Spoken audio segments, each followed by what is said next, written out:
안녕하세요. 건강을 소개하는 남자 한남자입니다. 오늘은 오래 살고 싶다면 전자레인지에 데우면 안 되는 음식에 대해서 알아보겠습니다.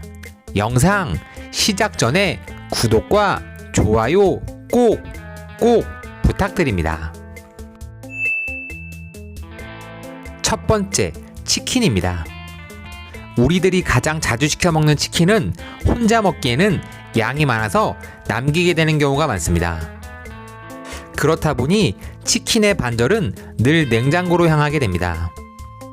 그런데 단백질 덩어리인 닭고기는 데우면 단백질 구성 요소의 변화가 생긴다고 합니다. 이런 경우에는 소화장애 물질을 만들어내기 때문에 냉장고에 보관 후 데우지 않고 그냥 먹는 것이 좋다고 합니다.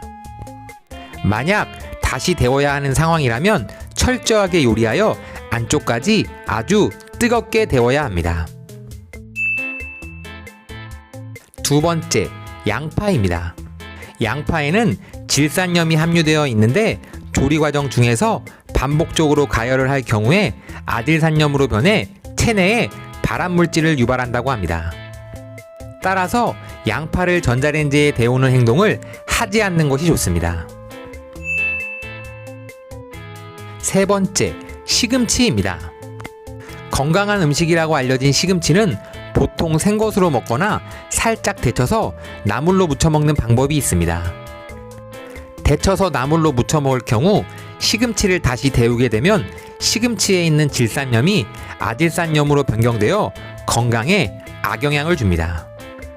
아질산염은 건강에 좋지 않은 성분으로 여러 가지 암을 부를 수 있습니다.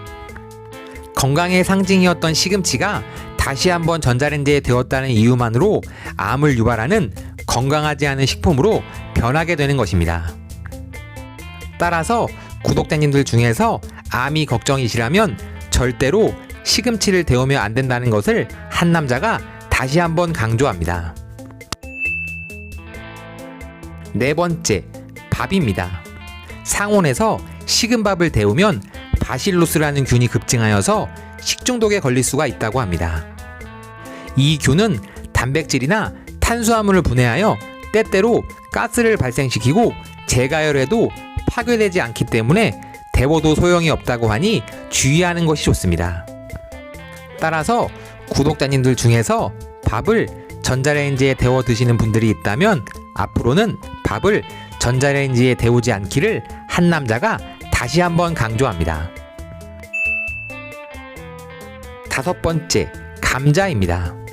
감자는 탄수화물 함량이 높아 주의할 필요가 있어서 한 번에 다 먹지 않고 나눠서 먹는 경우가 있습니다. 감자를 전자레인지에 데워 먹게 되면 영양분이 파괴되며 맛도 변하고 소화에 좋지 않은 성분이 생기게 됩니다. 따라서 감자를 전자레인지에 데워 먹는 행동을 절대로 하시면 안 됩니다. 여섯 번째, 계란입니다. 계란을 삶아 먹거나 스크램블로 먹는 경우가 많습니다. 하지만 이것을 전자레인지에 다시 데우게 되면 독소가 발생할 수 있습니다. 계란에서 나오는 독소는 소화기 계통에 악영향을 줄 수 있고 가금류나 닭에서 발견되는 살모넬라균이 식중독을 유발할 수 있습니다. 따라서 계란을 다시 전자레인지에 데우는 행동을 피하셔야 합니다. 일곱 번째, 전입니다. 기름으로 튀겨내듯 부친 전은 다시 전자레인지에 데울 경우 다른 음식에 비해서 빠르게 변색되고 맛이 나빠지는 현상을 일으킵니다. 또한 트랜스 지방의 함량이 더욱 높아져서 체내에 여러 가지 장애 요인을 유발한다고 하니 전자레인지로 다시 전을 데우는 행동을 절대로 하시면 안 됩니다. 오늘은 오래 살고 싶다면 전자레인지에 데우면 안 되는 음식에 대해서 알아보았습니다. 지금까지 시청해주신 구독자 여러분들 너무너무 감사하고 진심으로 사랑합니다. 오늘 제 영상이 많이 도움이 되셨다면 구독과 좋아요 꼭 부탁드립니다. 앞으로 더 좋은 영상으로 다시 찾아뵙겠습니다. 진심으로 감사합니다.